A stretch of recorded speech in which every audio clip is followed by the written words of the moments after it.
la médula espinal, también no debemos olvidar, y que además de ello tenemos a los nervios craneales y tenemos a los nervios espinales. La parte del sistema nervioso que va a estar dentro de una protección ósea, cubierto, protegido por el hueso, como por ejemplo dentro del cráneo tengo a mi cerebro, tengo a mi tronco encefálico y tengo a mi cerebelo, y dentro de mi columna vertebral tengo la médula espinal. Esa parte va a ser el sistema nervioso central. Y el sistema nervioso periférico va a ser la suma, el conjunto de lo que sale de ahí. Lo que sale del cráneo, los nervios craneales. Lo que sale de la columna vertebral, los nervios espinales o nervios raquídeos. La suma de ellos va a constituir el sistema nervioso periférico. La división anatómica, bastante sencilla. Tengo una pregunta. ¿Ustedes siguen creyendo que hay 12 nervios craneales? ¿12 pares? 13, pero más. Ya lo veremos cuando lleguemos ahí. Pasamos ahora, esa parte bien sencilla, ¿no? Más. Pasamos ahora a neurocráneo. Neurocráneo también lo vamos a hacer, o es sencillo. Porque cuando nosotros queríamos abarcar todo esto, la cabeza está formada por la cara más el cráneo. El cráneo tiene una parte endocraneal y exocraneal. Bueno, que alguna vez fue un dame que te doy, ¿no? Todos nos peleábamos por hacer cráneo. Al final, Morfo 2, creo que como hacen cabeza y cuello, se quedaron con cara y se quedaron con exocráneo. Nosotros vamos a ver solamente la parte de endocráneo, que algunos lo llaman el neurocráneo. ¿Ok? Vamos a ver el cráneo solamente, que está formado por 8 huesecitos, unos pares, otros impares. Ya los huesitos te los conoces, ni qué decírtelo. Recordad que están unidos por unas articulaciones no móviles llamadas sinartrosis, o mejor aún, en la cabecita, esas articulaciones no móviles se llaman suturas. Cada una de esas suturas va a tener su nombre. Por lo menos, a ver, ¿cuál nos debemos acordar? Esta sutura con una vinchita que une el frontal con el parietal, sutura coronal. Hacia atrás, una parecida, pero que me va a unir el parietal y el temporal junto con el occipital. Lamboidea. Lamboidea, la sutura lamboidea. Este es el hueso temporal. Y el hueso temporal es el más complejo de los huesecitos del cráneo. Y tiene varias porciones. Acá podemos ver una porción escamosa, como la escama de un pescadito, y acá una porción llamada mastoidea, donde están los apófisis mastoides. Si este es como una escama, esta será la sutura escamosa. ¿Okay? Sutura escamosa. Si este es el mastoide y este es el parietal, esta será la sutura parieto-mastoidea. Este rojito vemos el ala mayor del esfenoides. Si este es el esfenoides y esta es la escama del temporal, será la sutura esfeno-escamosa. Esta será la sutura, mira, entre parietal y esfenoides, parieto-esfenoidal. Esta será frontoesfenoidal, esfenocigomática, todo de acuerdo a su nombre, salvo la sutura coronal, salvo la sutura lamboidea, y por acá, ahorita regresamos, la sutura sagital. ¿Ok? Eso, mira. Estas diapositivas son para recordarnos que cuando nacemos somos muy cabezoncitos, sobre todo de bebés. Si nosotros salimos por el canal vaginal, en un parto eutóxico, imagínense lo que le haríamos a nuestra mamá. Felizmente, cuando nacemos, nuestros huesos no están fusionados. Están como los continentes como la gran Pangea que están en el océano. Ellos son capaces de moverse. Incluso cuando pasamos por ahí, se montan un poquito uno con el otro y luego regresan a su parte normal, o sea, a su estado basal. Estos espacios que hay entre los huesos, todavía no totalmente en su conformación adulta, se llaman fontanela. Lo conocemos en el argot popular como la mollera. Más o menos entre los 3 a 5 años ya se están cerrando todas las fontanelas. Acá, el que está en el hueso frontal, es la última en cerrarse. En la parte interna, mira, acá vemos cómo los huesos se unen en estas articulaciones no móviles llamadas suturas, y su unión no es lineal, sino tiene un montón de prolongaciones digitiformes aproximadamente. En la parte interna del hueso vamos a tener también algunas huellas. Así como tu ex te dejó marcado, también acá, en el huesito, las arterias meningias, sobre todo la arteria meningia media y sus ramas, van a dejar su marca en el hueso, en la parte interna de los huesos.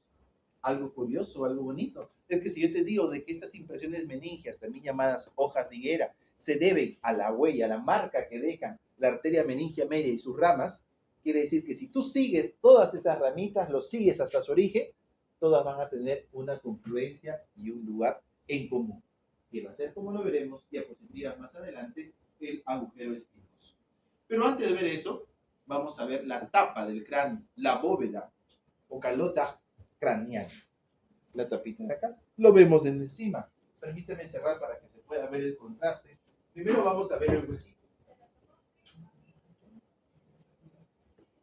Ese huesito va a tener una tabla en la parte interna y una tabla en la parte externa. Es hueso compacto, hueso bien duro, miren, más o menos por acá. Tabla interna y tabla externa. A la tabla interna llamémosle tabla interna. Y a la tabla externa llamémosle tabla externa. Y a la parte central, hueso esponjoso que está entre las dos tablas, permíteme llamarle diploide. Por este diploide, por ese hueso esponjoso, por esos espacios, por esos agujeros, va a pasar sangre venosa. Rómpele la cabeza a alguien, pártele su cráneo y vas a ver cómo sangra el hueso. El hueso sangra bastante, sobre todo en el cráneo. Van a haber algunos lugares de hueso esponjoso en los que no hay, en donde hay hueso donde hay un hueco que está lleno de aire. Esos huecos se llaman, mira por acá, se llaman senos óseos. Los tenemos alrededor de la nariz y son los senos óseos paranasales. Lo que a nosotros nos compete es el que está acá, el seno óseo frontal. Y el seno óseo frontal, ese hueco está cubierto por una pared mucosa. Y si es mucosa, tiene moco. Y este moco es importante, porque cuando tú respiras, el aire pasa un flujo turbulento por todos los senos paranasales. Ahí las impurezas, las partículas se van quedando en el moco.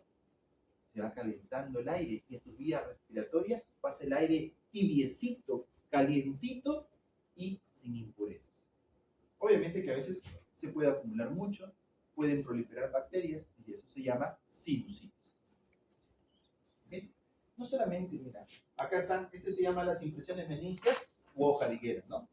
Como su ex, y así como su ex no solamente hay una, mira, tiene varias, acá hay una huella que le ha dejado. Por acá pasa el seno sagital superior y en la parte central podemos ver el surco o canal para el seno sagital superior. Podemos ver también al costadito, que es como si lo hubieran comido unas polillas. Eso de ahí son las fositas granulares o fositas aracnoideas. Veremos clases posteriores que hay una parte del sistema ventricular que se llama granulaciones aracnoideas, mediante la cual a través de ahí se absorbe el líquido cefalorraquídeo y esos también van a dejar su huella en el cráneo. Y lo llamamos, no agujero, porque agujero tiene que ver por los dos lados, lo llamamos fositas granulares o fositas aracnoideas. ¿Okay? Finalmente, en esta parte podemos ver que en el hueso frontal hay una cresta en la parte interna, llamémosle cresta frontal interna, y a la que está en el hueso occipital, cresta occipital interna. Los nombres son bastante descriptivos, no es muy difícil, difícil es la matemática, acá es un poquito de memoria, difícil. Pasemos ahora a la base del cráneo. En la base del cráneo lo vamos a dividir, vemos tres espacios, lo dividimos en tres, piso anterior, piso medio y piso posterior de la base del cráneo. Empecemos a estudiar cada uno de ellos como la base, cada uno de ellos, ¿no? Todo esto lo vamos a ver. Vamos a describir ahora los agujeros y su contenido lo veremos durante la práctica. Empezamos con la parte del piso anterior de la base del cráneo. A los costados tenemos al hueso frontal por acá y hueso frontal por acá. Al medio vamos a tener al hueso etmoides. Un hueso con algunas partes muy delgaditas, siendo estadísticamente esta parte del etmoides la que más se rompe en un trauma craneal, porque es un huesito papiláceo y además de ser papiláceo, es decir, delgado, está lleno de agujeros. En la parte de atrás, el piso de la base del cráneo está dividido de la siguiente compartimento por una elevación bastante filuda del hueso esfenoides, que es como si fuera un murciélago. Esta partecita de acá corresponde al ala menor del esfenoides. De este lado, una alita y otra alita. En la parte central tenemos una porción plana del esfenoides, que es el plano o yugo esfenoidal. Entonces, si te preguntan quién separa el piso anterior del piso medio de la base del cráneo, las alas menores del esfenoide hacia los costados y al centro el yugo o plano esfenoidal. Empecemos a estudiar también acá. Esto se encuentra debajo de los ojitos, de los globos oculares. Vemos que su conformación no es totalmente plana o lisa, sino es algo parecido cuando en una arcilla yo pongo mi dedo y dejo esas huellitas. Esas partes hundidas, esos esas huellas que quedan ahí, se llaman las impresiones digitales o impresiones digitiformes y son formadas por los giros orbitarios que se encuentran en el lóbulo frontal. Así como la parte hundida son las impresiones digitales, las apófisis mamilares van a ser cada una de esas cositas que salen, como si fueran las mamitas también. Las apófisis mamilares por acá y las impresiones digitales o digitiformes. ¿Quién lo forma? ¿Quién ha dejado esa huella? Los giros orbitales u orbitarios del lóbulo frontal. Hacia el centro tenemos el hueso etmoide. No se ve muy bien la separación, la unión, pero acá es esta partecita que hace el hueso etmoides, que se caracteriza porque el centro tiene una cresta, llamada la cresta Galli, cresta de gallo o cresta de Bartolito. Delante de la cresta de Bartolito tenemos un agujero. Como los ojos están hacia el costado, este agujero no puede ver, y como no puede ver, le llamamos agujero ciego. Este es el agujero ciego. A los costados también de la cresta de gallo, no adelante, sino a los costados, está esta lámina de hueso papirácea lleno de huequitos, que es la lámina cribosa. Hacia adelante y al costado hacia adelante de la lámina cribosa y al costado de la cresta de gallo o cresta de Bartolito, tenemos un agujero a cada lado. Almoidales. Si está en la parte anterior, etmoidal anterior. Y los que están en la parte posterior, mira acá y mira acá, etmoidal posterior. En la práctica veremos que es fácil. Porque en el etmoidal anterior pasa el van etmoidal anterior. Y en el etmoidal posterior, el van etmoidal posterior. Y por la lámina cribosa, los filetes nerviosos que conforman el nervio craneal 0 y el nervio craneal 1. Pasamos al piso medio. Este tiene un poquito más de cositas. Acá empezamos a encontrar ya el cuerpo del cuerpo del hueso esfenoides, en donde está una silla, pero no una silla como las que tienen, sino dicen que se parece a una silla turca. Y esa silla turca va a tener sus partecitas. Bien famosa la silla turca. Donde se sienta la glándula hipófisis, se va a llamar fosa hipofisial. Y su respaldar de atrás, del dorso de la silla, mejor conocido como dorso celar o dorso celar. Y la parte anterior, porque la silla turca es así, la parte anterior, tuber celar. Entonces tenemos fosa hipofisiaria, dorso celar, tuber celar. ¿Vale? A los costados ven un surco. ¿Ves este surco de acá? ¿Y ves este surco de acá? Cavernoso. Ese surco está ahí, en ese surco está el seno cavernoso. Y dentro del seno cavernoso, casi al centro, está la arteria carótida interna en su porción cavernosa, obviamente. Y esta arteria carótida interna va a dejar una huella, va a dejar un surco, va a dejar un canal, que es el canal o surco carótido. También lo conocen algunos. Al doctor Tuce le gusta llamarle más el canal cavernoso, surco cavernoso. Carotidio cavernoso, te lo valemos. ¿Qué más? Delante de esta silla turca tengo yo un surco, además. No, casi caliente, tibio. Prequiasmático. El surco prequiasmático, obviamente que ahí está el quiasma óptico. Y este quiasma óptico se forma por la unión de los dos nervios ópticos que están pasando por acá a un lado y por acá a otro lado, que es el conducto óptico. Si tú puedes ver a través de ellos, llámale agujero. Si no puedes ver porque tiene un recorrido intraóseo que se va hacia el costado, para arriba, para abajo, izquierda, derecha, llámale conducto. Acá tengo el conducto óptico. El conducto óptico va a estar al costadito de un agujero que parece más una fisura, que está en la parte superior de la órbita. La fisura orbitaria superior. Y quien lo separa, acá lo vemos como esta apófisis ósea, que va a estar hacia abajo, va a tener una partecita llamada estruc o pilar óptico, que separa el conducto óptico de la fisura orbitaria superior. Y esto de acá que está hacia arriba, como las 4 perillas de un rincón de box, se van a llamar clinoides. Clinoide anterior por acá y por acá. Y más pequeñas, clinoide posterior por acá y clinoide posterior por acá. De la fisura orbitaria superior, seguimos bajando y mira por acá este agujerito. Mira por acá este agujerito. Profe, yo no veo ese agujero. El ángulo de la foto. Justo comentamos qué bonito hubiese sido. Sí se podía hacer algo. Traer un cráneo, traer una camarita y hacer mejor con la camarita, dándole vueltas al cráneo y todo eso. Porque una cosa es en 2D, otra cosa es en 3D, viendo de la parte. Pero acá está un agujero redondito. Si es redondo, llamémosle agujero redondo. Y luego, más abajito y más hacia atrás, hay un agujero más grande y ovalado. Agujero oval. Luego viene un agujero Espinoso. espinoso, mira. Todas estas impresiones meningias u boca liguera, cuando llegan a este agujero espinoso. ¿Ok? Acá, uno también grandecito, que es un agujero, pero en las personas vivas, en nosotros, está cubierto por tejido fibrocartilaginoso. El agujero rasgado. Más o menos, siempre hay un rarito, en un 28% de las personas, la arteria del canal pterigoideo no nace de la arteria carótida externa, sino de la carótida interna en su porción petrosa. Y cuando nace de ahí, esta arteria del canal pterigoideo puede pasar por el agujero rasgado. Pero si te preguntan, si viene en el examen, ¿quién pasa por el agujero rasgado? No pasa nada. No te dejes engañar. Para eso están sus parejas. De este, mira, la misma desembocadura. Imagínate que este pasadizo es el agujero rasgado. ¿Ok? Ahí está su salida. La puerta está abierta. El conducto carotidio vendría a ser este pasaje.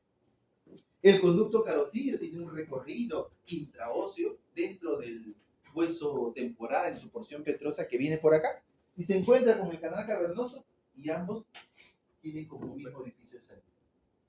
¿Ok? Es por eso que el canal cavernoso acá está cubierto. Viene por acá, el conducto carotidio viene por acá y sale por acá también la arteria carótida interna. Pero no sale por el agujero rasgado. Con propósitos académicos van a ver ustedes las muestras anatómicas que sus compañeros se han dedicado a romper, maltratar el hueso de acá y como lo han roto todo este hueso de acá, van a poder ver el conducto carotidio. Pero si encontramos una muestra en la que no está roto, es que este techo del conducto carotidio es delgadito. En la que no está roto vamos a ver acá como una pequeña planicie que se llama la fosa trigeminal, porque en esa fosita trigeminal, en este techo del conducto carotidio, se encuentra el ganglio del trigémino, del cual va a salir el quinto 1, quinto 2 y quinto 3. La fosita trigeminal. ¿Okay? Vemos también, por acá si se ve, mira, por acá vengo una parte como rajadito y otra parte como rajadito. Son rajaditos, se llaman hiatos. Este es el hiato del petroso menor y hiato del petroso mayor. Ya ni preguntarte qué nervio pasa por ese hiato del petroso mayor. El petroso mayor. Y del petroso menor, el nervio petroso menor. Sigamos hacia atrás y ya nos encontramos, ya. Nos encontramos con una elevación, ya no tan filuda como el ala menor del esfenoides, sino es como si fuera la cordillera de los Andes. Es como si fuera una gran piedra. Por eso le llaman la porción petrosa o peñasco del temporal. Los gringos le llaman a los cerros los peñascos, ¿no? Si lo hubiese descrito un peruano, hubiese sido la cordillera del temporal. Nos quedamos con peñasco. Este peñasco o porción petrosa del temporal es el límite, la frontera entre el piso medio y el piso posterior de la base del cráneo. Pero permíteme mostrarte que en la porción más superior de este peñasco no es filudo, sino hay un surco. Y por ese surco o canal pasa un seno. ¿Qué nombre le pondrías al seno que pasa por la porción superior del peñasco? Del petroso. El seno petroso superior. Y hay otro que pasa por la porción inferior, que viene por acá. El seno petroso inferior. Entonces el surco que forma será el surco para el seno petroso superior y por acá el surco para el seno petroso inferior. ¿Ok? Vemos también por acá, mira este agujerito de acá, mira este agujerito de acá. El siguiente agujerito en mostrarte la base del cráneo es el CAI, conducto auditivo interno. Y más grande y más hacia abajito, tengo yo por acá el agujero yugular por acá y yugular por acá.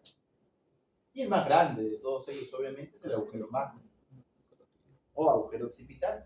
Y que no lo veo nuevamente por el ángulo de la foto, acá escondido, encima del cóndilo occipital, tengo un agujero. El conducto del hipogloso, porque por ahí pasa el nervio hipogloso. Más hacia atrás, mira, voy a tener yo a mi fosa cerebelosa, porque acá se deposita el cerebelo. Por acá tengo otro surco en forma de sigma, el surco sigmoideo. Acuérdate, por favor, el surco del seno sigmoideo. Acuérdate, por favor, que el seno petroso inferior con el seno sigmoideo se juntan, se unen en el agujero yugular. Es decir, estos dos surcos, el surco para el seno petroso inferior y el seno sigmoideo, se van a unir o van a llegar al agujero yugular. Acá tengo otro seno de manera transversa que se llama el seno transverso. Y me deja el surco para el seno transverso. Algunos también a la unión del surco del seno transverso con el sigmoideo le llaman el surco del seno lateral. ¿Ya?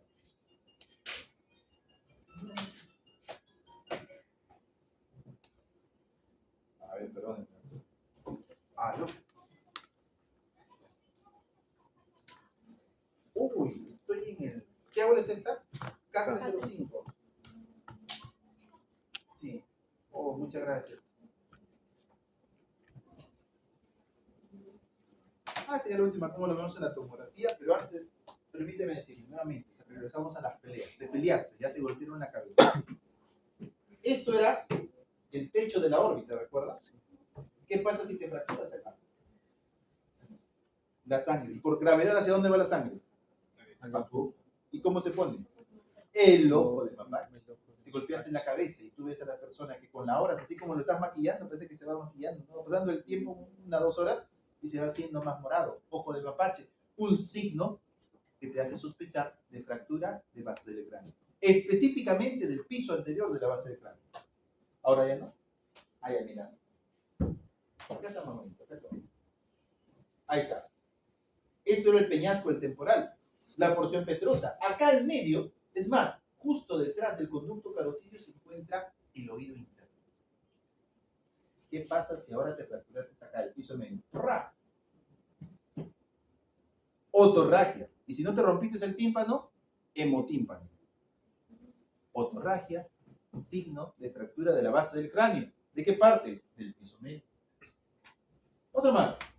Ahora te fracturaste por acá.